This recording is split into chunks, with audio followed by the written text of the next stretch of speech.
In our top stories, at the Sawa, thousands feared dead in Turkey earthquake and Libyans gather for liberation ceremony. Good evening. Starting with international news, scientists estimate that up to 1,000 people could already be dead in the earthquake in eastern Turkey due to the structure of housing in the area and the magnitude of the quake. No official figures have been given yet. The powerful quake hit in the province of Van, close to the Iranian border. The BBC's Peter Biles reports. Turkish television pictures captured scenes of panic and confusion in the immediate aftermath of the earthquake. Buildings in the city of Van collapsed, but the epicenter was some distance away. Phone lines and electricity supplies were cut. There was an immediate call for medical assistance. The earthquake measured 7.2 in magnitude, and there were aftershocks. Much of Turkey is at risk from earthquakes, as the country sits on major geological fault lines. Search and rescue teams are still heading to the region to support the operations already underway. Back home, a showdown is looming between the ANC Youth League and the Gauteng government over the league's planned economic freedom marches next week. Community Safety MEC Faith Mazibuko has announced that the league will have to pay a R2 million guarantee for the marches to the Chamber of Mines and the JSE in Johannesburg and the Union buildings in Pretoria. Previous marches linked to the Youth League have resulted in damaged property, but the league's leader, Julius Malema, is refusing to pay the guarantee. Malema spoke after a meeting with the police today. They had wanted 1 million, and we told them we don't have 1 million, we're not going to pay 1 million, and that we take responsibility for the march and everything else that happens in that march. We are there as the ANC Youth League to take responsibility. It's a march of poor people who do not have money, and where will they get 1 million?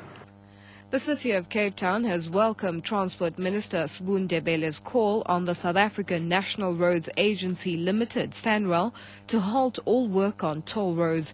Mayoral Committee member for Transport Brett Heron says the city has been very concerned that the full impact of the N1, N2 tolling project on the economy and residents of the Cape had not been fully investigated. The city declared an intergovernmental dispute with SANRAL in July this year and more recently launched an application in the Western Cape High Court for an interdict to stop the project going ahead.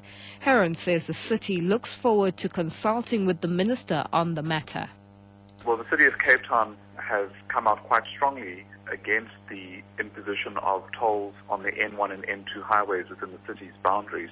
We have continuously expressed our concerns about the socio-economic impacts of tolling, and it seems as if the minister is echoing that concern when he indicates in his statement that he's concerned about the impact on the poor, and we look forward to engaging with the National Minister of Transport on this matter in the future.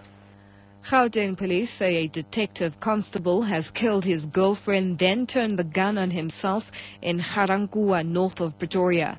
Police spokesperson Lieutenant General Lungelo Dlamini says the incident happened last night. The officers in Ga-Rankuwa received a message that there was a shooting at a certain house. When they went there, they found that a detective constable shot his girlfriend and then shot himself. They recovered a state firearm and were investigating a case of murder and inquest. And finally, a ceremony is taking place in the Libyan city of Benghazi to formally declare the country liberated following the death of Muammar Gaddafi. Huge crowds have gathered outside the barracks where the uprising began in February. A timetable will be put in place for elections to choose a national congress to draft a constitution. The BBC's Jeremy Bowen reports from Benghazi. There's a lot of joy at the big parade ground on the edge of Benghazi that they've renamed Victory Square. Thousands have gathered for the announcement of the Declaration of National Liberation. The new Libya faces a lot of challenges. Hating Colonel Gaddafi has been a great unifier. Now he's dead, the differences within the broad coalition that overthrew him are going to be much more noticeable. The transition to the promised democracy won't be easy, and some national reconciliation between former rebels and former supporters of the regime will be necessary. But Libya has oil money, as much foreign help as it wants, and a sense that they own their revolution.